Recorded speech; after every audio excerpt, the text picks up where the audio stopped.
Welcome to Lakshmi food. સ્વાગત છે તમારું મારી યુટ્યુબ ચેનલમાં. તો ચાલો, દરરોજ આપણે સૂકી ભાજીને ખાઈને કંટાળી ગયા છે. અધિક માસમાં મોરૈયાની ખીચડી, સાબુદાણાની ખીચડી, આ બધી વસ્તુ આપણે ટ્રાય કરી લીધી છે. અને આપણને દરરોજ એમ થાય કે આજે કંઈક નવું ખાવું છે. તો ચાલો, આજે એવી સરસ નવી વેરાયટી આપણે ફરાળી થેપલા બનાવવાના છીએ. તો એવા સરસ મજાના થેપલા બનાવવા માટે આપણે અહીંયા 1 વાટકી રાજગરાનો લોટ લીધેલો છે. મીડિયમ થીક એવો દળેલો છે, અધકચરો. આપણે એકદમ સાવ ઝીણો પણ નહીં ને એકદમ મોટો પણ નહીં, એવો દળી લેવાનો છે. મિક્સરની અંદર દળાઈ જાય છે. મીડિયમ સાઇઝની આપણે દૂધી લીધેલી છે, એકદમ સરસ કૂણી અને સોફ્ટ આવે એવી.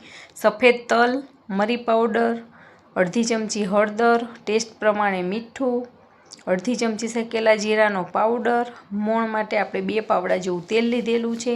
તીખાસ માટે મરચું પાવડર. આપણે જો જરૂર પડે લોટ બાંધવા માટે તો છાશનો ઉપયોગ કરીએ છીએ. મેં છાશ લીધેલી છે. લીલા ધાણા અને આદુ અને મરચાંની પેસ્ટ લઈ લીધેલી છે. અને કૂણી આપણે દૂધી એકદમ આવી કૂણી લેવાની છે. હવે દૂધીને આપણે સરસ આવી રીતે એની છાલ ઉતારી લઈશું. અને પછી આપણે એને ખમણીની મદદથી ખમણી લેવાની છે. વચ્ચેથી આવી રીતે 2 પાર્ટ કરી દેવાના છે, જેથી કરીને આપણને ખમણતા પણ સારું ફાવશે અને એની છાલ ઉતારતા પણ સારું ફાવશે. તો બંનેની છાલ આપણે ઉતારી દીધી છે. અને આને હવે તમારે જે બાઉલમાં લોટ બાંધવાનો હોય એ જ બાઉલની અંદર તમારે દૂધીને ખમણી લેવાની છે. અને પછી એની અંદર જ લોટ બાંધી લેવાનો છે. તો દૂધી આપણી ખમણીને તૈયાર થાય ત્યાં સુધી જો તમે મારી ચેનલમાં નવા હોય તો મારી ચેનલને સબસ્ક્રાઈબ કરી દેજો અને બાજુમાં રહેલા બેલ આઇકોનને પ્રેસ કરી દેજો, જેથી કરીને આવનાર તમામ નવી રેસીપીના વિડીયો ફટાફટ તમારી સુધી પહોંચી જાય. દૂધી આપણી બધી સરસ આવી રીતે ખમણાઈ ગઈ છે. હવે આની જ અંદર આપણે ડાયરેક્ટ મસાલા કરી લેવાના છે. તો 1 બાય 1 બધા જ મસાલા આપણે આની અંદર જે લીધેલા છે એડ કરતા જઈશું. સફેદ તલ, મરી પાવડર, ચપટી શેકેલા જીરાનો પાવડર. આનાથી ટેસ્ટ પણ સારો આવે છે અને પચવામાં એકદમ હળવું રહે છે, એટલા માટે. હવે આદુ અને મરચાંની પેસ્ટ લીધેલી છે. સૂકું મરચું પાવડર પણ આપણે એડ કરીએ છીએ. બંને અડધું એડ કરવાનું છે.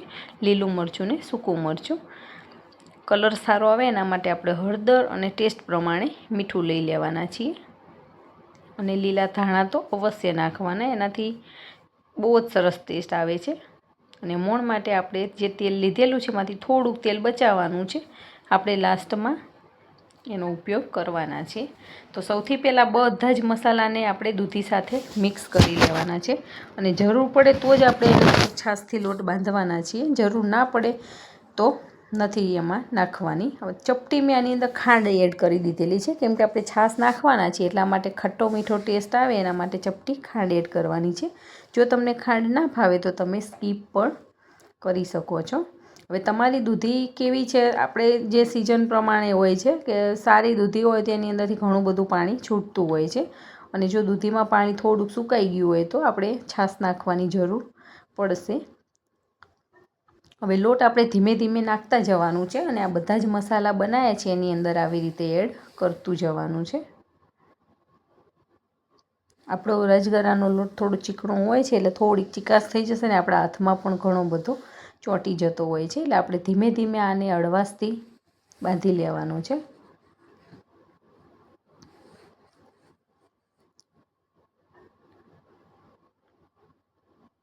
તમારે આ દરેક નાની નાની બાબતોનું ખાસ ધ્યાન રાખવાનું છે. અને આ મારી વિડીયોમાં લાસ્ટ સુધી બને રહેજો, તો તમને દરેક ટ્રીકનો ખ્યાલ આવશે કે આપણે શું શું બાબતોનું ધ્યાન રાખવાનું છે. હવે મને લાગે છે કે થોડીક જરૂર પડશે એટલે મેં 2 થી 3 ચમચી જેવી છાશ એમાં એડ કરી દીધેલી છે. તો તમે જોઈ શકો છો કે છાશ નાખ્યા પછી આપણું મિશ્રણ એકદમ સરસ આવી રીતે લોટ તૈયાર થઈ ગયેલો છે. આ લોટને આપણે બધો જ સરસ આવી રીતે ભેગો કરી લેવાનો છે. થોડુંક કેવડાવશે પણ આપણો લોટ સરસ બનીને તૈયાર થઈ જવાનો છે. જો તમને મારા વિડીયો પસંદ આવતા હોય તો વિડીયોને લાઈક કરજો અને તમારા ગ્રુપમાં ચોક્કસથી શેર કરજો. અને આ દરેક ટ્રીકને ફોલો કરીને તમે પણ આ ફરાળી થેપલા બનાવજો અને કમેન્ટ કરીને મને કહેજો કે તમારા થેપલા કેવા બને છે. લોટ આપણો સરસ બંધાઈ ગયો છે. હવે આપણે થોડુંક તેલ બચાવીને રાખ્યું હતું એનું આવી રીતે આપણે લઈ લેવાનું છે અને લોટને સરસ કૂણવી લેવાનું છે. આ લોટને આપણે વધારે રેસ્ટ આપવાની જરૂર નથી પડતી, એટલે આપણે મીડિયમ થીક એવો લોટ બાંધવાનો છે. હજી મેં જે લોટ બાંધ્યો એનાથી થોડોક થીક હશે તો પણ ચાલશે, તો તમને થેપલા વણવાની મજા આવશે. અને બહુ રેસ્ટ આપીએ, લોટ પડ્યો રાખીએ તો આપણે દૂધીમાંથી ને એમાંથી પાણી છૂટું પડતું હોય, કેમ કે મસાલામાં મીઠું ખાંડ ને બધું ભળ્યું હોય એટલા માટે. તો પછી એકદમ ઢીલો લોટ થઈ જાય છે. એટલે આપણે આને વધારે ટાઈમ રેસ્ટ નહીં આપીએ. 5-1 મિનિટ રેસ્ટ આપ્યા પછી તરત જ આપણે આ થેપલા વણી લેવાના છે. તો એક બાઉલની અંદર હું કાઢી અને ઢાંકી અને 5-1 મિનિટ રહેવા દઉં છું. આ થેપલા ખાવાની બહુ જ મજા આવે છે. તમે આને સૂકી ભાજી સાથે કે ચટણી સાથે, દહીં સાથે પણ સર્વ કરી શકો છો. અને તમારે કે ટૂરમાં કે ટ્રાવેલિંગ કરવાનું હોય ત્યારે પણ આ થેપલા તમે બનાવીને લઈ જઈ શકો છો. અને રાજગરો આપણે એકદમ હેલ્થ માટે બહુ જ સારી વસ્તુ છે, એટલે તમે રાજગરાનો ઉપયોગ કરી અને એનો વસ્તુ બનાવીને ખાઈ શકો છો. હવે લોટ 5-1 મિનિટ પછી આપણે લઈ લેવાનો છે. થોડોક લોટ આપણો ઢીલો પડી ગયો છે, એટલે આપણે રાજગરાનો જે લોટ બાંધેલો છે એ જ લોટને મેં આવી રીતે પરોઠાને વણવા માટે પણ લીધેલો છે. આપણે એક ડીશમાં થોડો અલગથી લઈ લઈશું અને એમાં થોડોક લોટવાળો હાથ કરી અને આપણે લોટને સરખો કરી લેવાનો છે. પછી મીડિયમ સાઇઝના આપણે આવા લુવા બનાવી લેવાના છે અને જે રાજગરાનો લોટ છે એની અંદર બોળી અને આપણે આવી રીતે વણી લેવાના છે. રાજગરાનો લોટની જગ્યાએ તમારી પાસે તમે જો તૈયાર કેવો કે ફરાળી લોટ ઘરે બનાવતા હોય તો એ લોટનો પણ તમે ઉપયોગ કરી શકો છો. તો લોટ આપણો ઢીલો છે એટલા માટે આપણે એકદમ હળવા હાથે આપણે પરોઠાને વણી લેવાના છે. તો તમે જોઈ શકો છો એકદમ સરસ પરોઠા આપણા વણાઈ ગયા છે. અને બીજી બાજુએ મેં તવીને ગરમ કરવા માટે મૂકી દીધેલી છે. આવો મીડિયમથી કે એવો પરોઠો આપણે બનાવવાનો છે. તવી આપણી ગરમ થાય પછી એની અંદર થોડુંક તેલ નાખી અને આપણે તવાને ગ્રીસ કરી લેવાનો છે, જેથી કરીને આપણે થેપલા અંદર મૂકીએ તો તરત ચોંટી ના જાય અને નીચે દાજી ના જાય એટલા માટે. તો એક સાઈડે થોડાક બબલ્સ દેખાવા માંડે પછી આપણે આને પલટાવવાનો છે. ત્યાં સુધી ઉતાવળ નથી કરવાની અને મીડિયમ ગેસની ફ્લેમ ઉપર આપણે આ થેપલાને બનાવવાના છે. કેમ કે રાજગરાનો લોટ અને થોડો કરકરો હોય તો થોડોક રેડ ઉપર થઈ જતો હોય છે, ડાર્કનેસ આવી જતી હોય છે. એટલે મીડિયમ ગેસની ફ્લેમનો જ આપણે ઉપયોગ કરી લેવાનો છે. એક સાઈડેથી પલટાવ્યા પછી આપણે થોડીક 1-8 મિનિટ પાકવા દઈ અને પછી આપણે તેલનો આવી રીતે દોરો દઈ દેવાનો છે.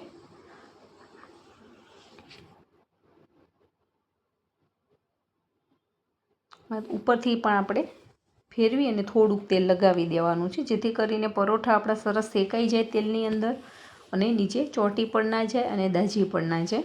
હવે ગોલ્ડન બ્રાઉન કલરના ગલ દેખાય આગળ પાછળ પછી આપણે પરોઠો શેકાઈ ગયો હોય. અને મીડિયમ ગેસની ફ્લેમ રાખશું તો આપણો પરોઠો બધી બાજુએ સરખો શેકાશે. નહીં તો ફૂલ ગેસ હશે તો ઉપરથી શેકાઈ જશે અને અંદરથી આપણા પરોઠા કાચા રહી જશે, તો ખાવાની મજા પણ નહીં આવે. એટલે આપણે આ દરેક વસ્તુનું ખાસ ધ્યાન રાખવાનું છે, નાની નાની બાબતોને ફોલો કરવાની છે. એવી જ રીતે બધા જ થેપલા આપણે બનાવી લીધેલા છે. તો છે ને એકદમ સરસ, જોતાં જ ખાવાનું મન થઈ જાય એવા સરસ મજાના ફરાળી થેપલા બનીને આપણા તૈયાર થઈ ગયા છે. તો આ અધિક માસની અંદર કે વ્રત કે ઉપવાસમાં તમે પણ બનાવીને એન્જોય કરો અને કમેન્ટ કરીને મને ચોક્કસથી કહેજો કે તમારા થેપલા કેવા બને છે. તો તમે પણ બનાવો ને એન્જોય કરો. Thank you.